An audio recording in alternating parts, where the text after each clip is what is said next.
Hello, কি অবস্থা সবার? আশা করি ভালো আছেন। তো আমি দাঁড়িয়ে আছি আমার আম গাছ সামনে। তো আমরা আজকে আম গাছের গুটি কলম করবো। তো ভিডিওটা এই সম্বন্ধে, তার আগে চ্যানেলে নতুন হয়ে থাকে চ্যানেলটি অবশ্যই সাবস্ক্রাইব এবং বেল আইকনটা অবশ্যই অন করে দেবেন। তো আমার যে এই আম গাছটা দেখতে পাচ্ছেন, এটা আমি ব্যানানা ম্যাঙ্গো কলম করেছিলাম।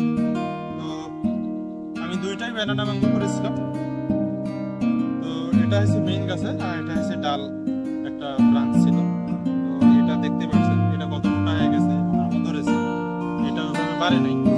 তো আমি কি করব, আমি এখন হচ্ছে এটা গুটি কলম করব। গুটি কলম করে আমি তখন এটা আলাদা আলাদা একটা কাজ করতে পারবো। তো কথা না বলে চলুন শুরু করা যাক। তো এখানেই দেখতে পাচ্ছেন, এখানে আমি কলম করেছিলাম, তারপরে এইটুকু বাড়ছে আর বাড়ে নাই। তো আমরা কলম করবো এখানে গুটি কলম। গুটি কলমের নিয়ম আপনারা জানেনই। আমরা 1 থেকে 1.5 ইঞ্চির মতো আমরা বাকলটা তুলে ফেলবো।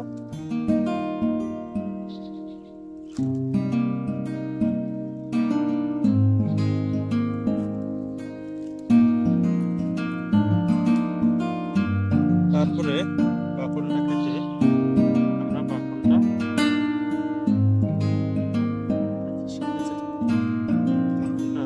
এটা আমাদের ভালোভাবে তুলে নিতে হবে। ভালোভাবে না তুললে আবার এখান থেকে আবার নতুন বাকল চলে আসবে, তখন আর কলমটা হবে না। এর জন্য হচ্ছে বাকলটা ভালোভাবে তুলে নেবেন। বাকল তোলা হয়ে গেলে তারপরে ডালের উপরে বাকলের নিচে একটা পাতলা আস্তরণ থাকে, ওইটা আমাদের ছুরি বা কাটার যেটা দিয়ে করেন আপনারা, এটা দিয়ে একটু চেঁচে দিতে হবে। পাতলা যে আস্তরণটা আছে ওইটা আমরা চেঁচে ফেলে দেবো। অতিরিক্ত করতে যাবেন না, অতিরিক্ত করলেই গাছের ডাল কলম আর হবে না, ডালটা মরে যাবে। তো দেখতে পাচ্ছেন এতটুকুই। তারপরে আমি এখানে অ্যালোভেরা লাগিয়ে দেবো।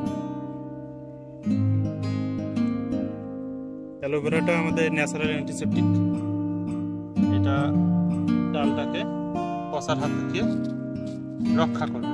তারপরে আমরা এখন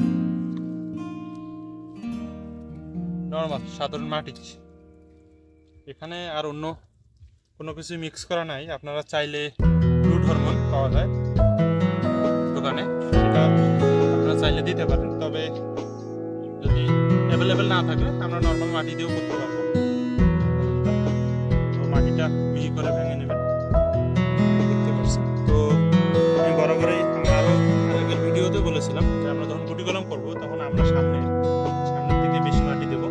কারণ হচ্ছে শিকড় আমাদের উপরের কাঠটা থেকে বের হবে, কাঠের নিচ থেকে বের হবে। তো এভাবেই ভালোভাবে মাটিটা লাগিয়ে দেবেন। দেখা যাচ্ছে ভালো করে যদি দেখি চারপাশে দেখতে পাচ্ছেন। তারপর আমরা পলিথিন দিয়ে এটাকে পেঁচিয়ে দেবো।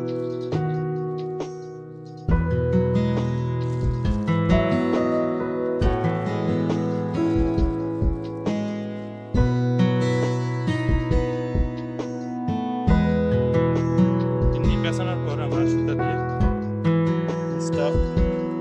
নিচটা আমরা শক্ত করে বাঁধবো। কারণ হচ্ছে নিচ দিয়ে যাতে